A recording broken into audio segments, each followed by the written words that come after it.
waaw mbokk yi mu mel ni ba tey rek ñu ngi ànd ak waa Khass TV ñu ngi fii ba tey ci Massalikul Jinaan ci barab bu tedd bi bu ngeen gisee ki ñu taxawal nag kii mooy permanent wu grande mosquée Massalikul Jinaan le grand coordinateur Serigne Abdou Khadre Fall nga xam ni mooy bras droit wu Diourogne Mbacké Faye macha allah am taxawaay bu am solo nga xam ne moom bu waxee rek dafa mel ni Diourogne Mbacké Faye moo wax kon dañ koy jox rek mu sànni ay kàddu ci li nga xamante ne mooy lépp rek ci programme bi ak dépense bi nga xamante ne nii mooy dépense su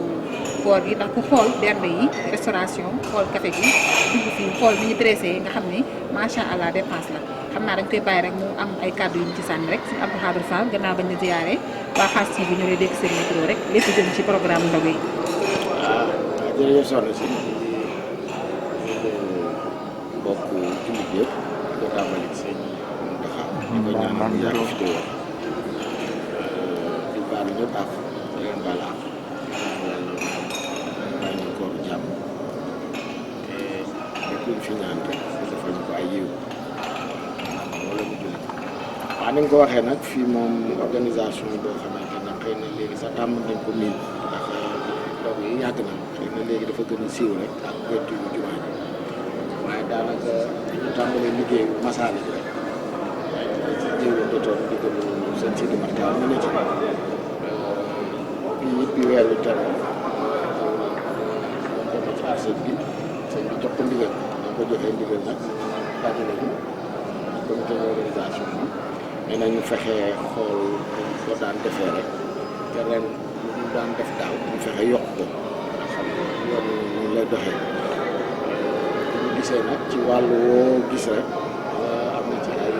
oto yu bëri yuñ ci andi surtout ndogu yi ñuy joxe nii léegi daaw daanaka ñu ngi woon 3000 3500 waaye ren dañ koy yóbbu ba 5000 ndogu par jour waaw bu weesoo ndogu yi itam dinañu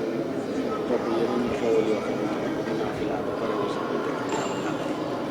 léegi li ci tegu mooy xam nga fii organisation bi comme ni nga ko waxee dañoo tàmbul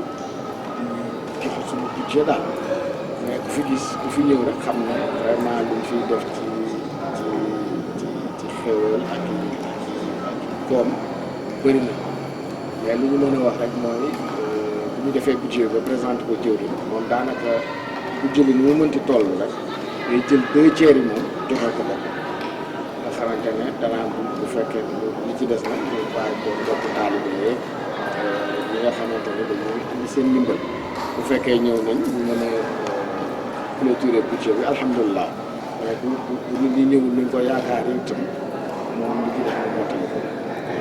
ci gàmmu yeeg